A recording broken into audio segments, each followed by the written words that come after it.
Hello, I'm Maurice Powell. Welcome to A Little Light Music, Manx Radio's regular Thursday evening classical music hour. Something a little bit different this week. We will certainly be having some light music, but interspersed between some other things, which I don't think I've played before. We're going to start with some Mozart, and we're going to have some Mozart in the middle, and we may well finish with Mozart. What I'm going to do, I'm going to play the whole of a Mozart symphony throughout the programme. Not one of the longest ones, that would take up too much time, one of the shorter ones, and one that's not very well known. And I'm going to sort of try and recreate an 18th century programme, whereas a concert would invariably start with the first movement of a symphony, and then perhaps it would then finish with the last movement of the symphony and something else in between. Of course, 18th century concerts were mammoth occasions. Apart from a symphony, you would almost certainly have a concerto, and if someone like Mozart or much later on Beethoven was there, there'd be at least 20 minutes or so of extemporization on the piano. You'd have vocal items. You might even have the whole of a short oratorio. So quite an undertaking. Concerts easily lasted 3 to 4 hours. So anyway, let's start with some Mozart. This will act as a kind of an overture. This is the first movement, Allegro vivace, bright and breezy, of the Symphony No. 34 in C. This was the last symphony that Mozart wrote in Salzburg before he removed to Vienna for the last glorious 10 years. And it was certainly performed on the 29th of August 1780, because Mozart himself made a note on the score. Thank you very much, Mozart. I wish you'd have done that with all your scores. It was probably written for one of the court concerts in early September. And then, as I say, he then left Salzburg, went to Munich to oversee the production of his opera Idomeneo, and then moved on to Vienna and never returned to Salzburg again, except for a brief visit with his wife to see his parents and sister in the early 1780s. So it's a bit of a farewell symphony in some ways. So the first movement then of Mozart's Symphony No. 34 in C major. Enjoy.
The first movement, Allegro vivace of Mozart's Symphony No. 34 in C major, played for us this evening there by the Academy of St Martin in the Fields, conducted by Sir Neville Marriner. A very fine opening movement of what is a very fine symphony. Now, last week we opened the programme with an overture by the French genius Rameau from a sort of a royal court spectacle performed at Versailles called A Conte et ses Fils. Now, we didn't have time last week for any more from that very inventive and colourful score, but I'm going to play three short dances for you now. A musette tendre, tambourin and lure, which has a very heavy kind of unusual tread. Rameau's dances, of which there are hundreds sprinkled amongst his operas and opera ballets, are amongst the most wonderful things in all 18th century music. He is incredibly inventive. He uses all the instruments available to him, sometimes in very kind of futuristic ways. And he also uses new instruments like horns and clarinets. Very encouragingly brilliant, pointing the way to the future when these instruments became firmly part of the orchestra. So, three dances there, musette, tambourin and lure from Rameau's A Conte et ses Fils. Enjoy.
Three very inventive dances by Jean-Philippe Rameau from his court extravaganza A Comte et ses Fils, 1751, and performed at Versailles, literally outside Versailles, where they used to put up a stage and perform very lavish, spectacular operas and ballets.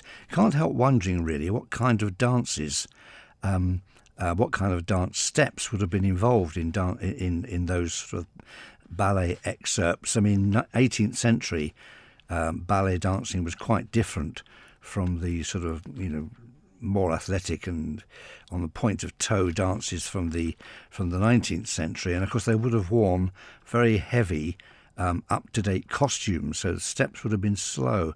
Nevertheless, I was very drawn to the drone effects in the musette. In the second piece we heard there sort of skipping steps with bassoons and flutes, and then the dragging heavy tread of the lure there. It'd be very interesting to be able to recreate the dance steps and the costumes that they used for something like that. I think it'll be quite brilliant. So let's move on quite a bit and into a completely different sphere of musical activity and the music of Jerome Kern. I'm going to play the prelude, really kind of a medley really, of the tunes to come from the show Very Warm for May. This was Kern's last musical and it was a flop. However, it does contain one of the greatest songs from the Great American Songbook, All the Things You Are. Amazingly, that tune doesn't appear in this medley. Nevertheless, Jerome Kern, Very Warm for May.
The medley overture or prelude to Jerome Kern's show Very Warm for May, which I said was a flop.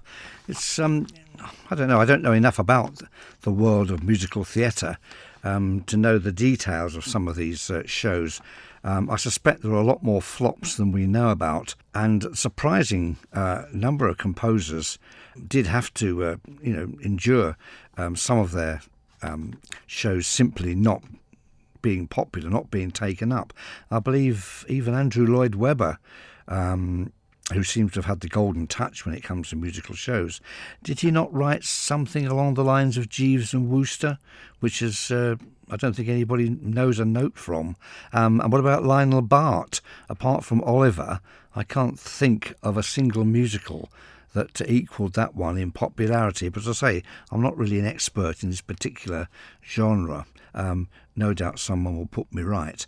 But there we are. That particular medley seemed packed with really good tunes. How could it be a flop? Well, somebody will no doubt let me know. Let's return now to the Mozart Symphony, which we're dipping into, and have a few minutes of quiet and repose. This is the second movement, Andante di molto, and it's for strings only.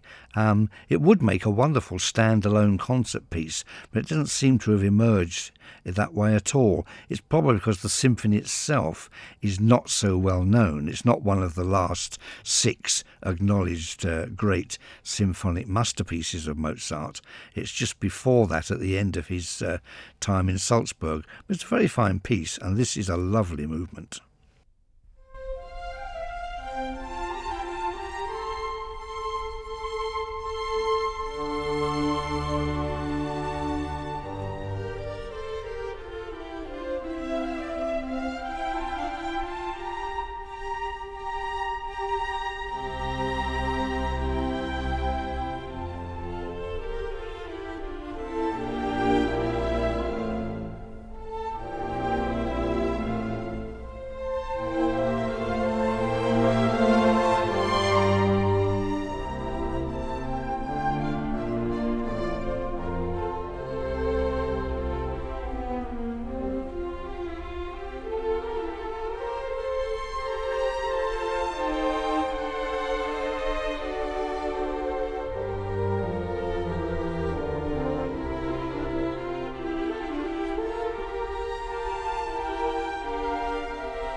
A beautiful piece of Mozart, the Andante di molto, the slow movement from his Symphony No. 34 in C. A lovely piece.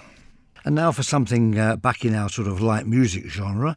This is a slow waltz by Cecil Armstrong Gibbs. It's probably his best-known piece of light music. I mean, he did write songs and symphonies and other things, comparatively little that we would definitely call of the genre British light music. But Dusk, which comes from a dance suite called Fancy Free, has become a kind of light music classic. So, Armstrong Gibbs, the slow waltz, Dusk.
The lovely slow waltz Dusk by Cecil Armstrong Gibbs. And now for some Haydn. Haydn doesn't appear that often in this series of programmes. I mean, he has written a good deal of music which is very attractive and which we might call light classical music. But he slips through the net rather, and which is a pity. He's one of my favourite composers. I love his symphonies, really inventive, full of fire and passion. Quite unusual in the 18th century, some of them, disturbing even. But we're going to hear something now from his early years. In the 1760s, he was attached to the Esterházy family in Eisenstadt in the Burgenland in Austria. Their main headquarters, their castle, as I say, was at Eisenstadt. The Esterházy family, they also had land in present-day Hungary and a wonderful palace called Esterházy, which is like a mini Versailles, and Haydn was there too, of course, in the summers.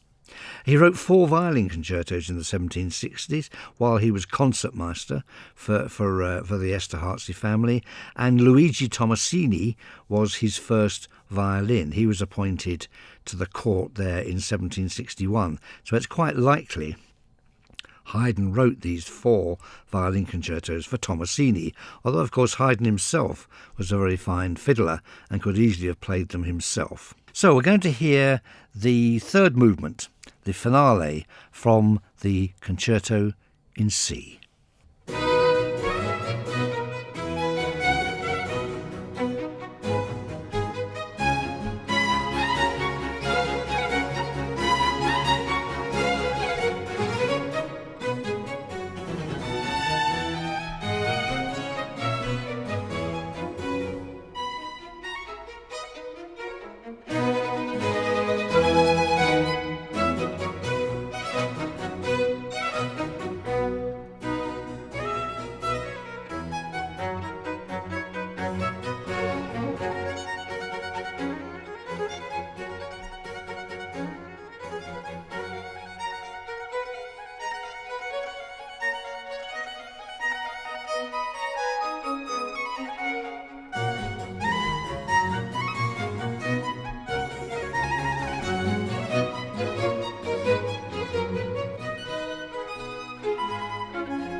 So, a rather lively finale there to Haydn's violin concerto in C major.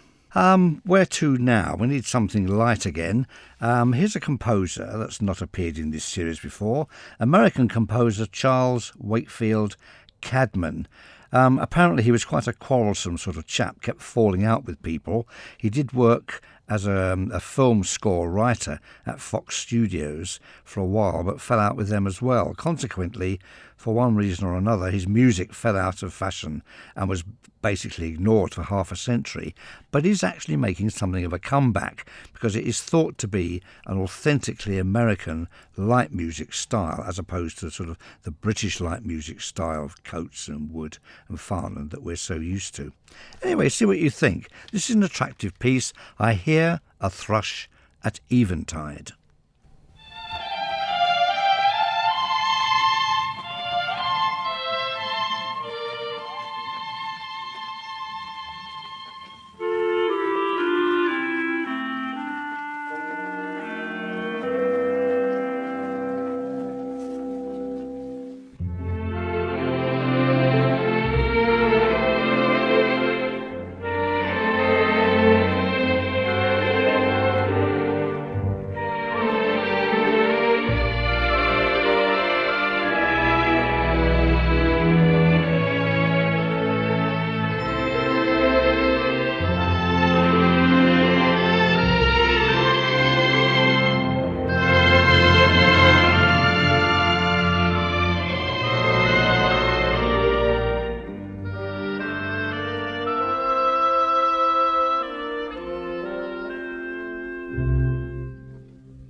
I hear a thrush at eventide, Charles Wakefield Cabman.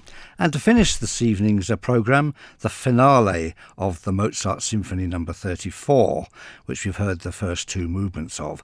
Hope you've enjoyed my selection. Please join me again next Thursday at 9 for some more light music, and not so light music perhaps. Who knows what will be in the mix. Until then, I'll leave you with Mozart. Goodbye.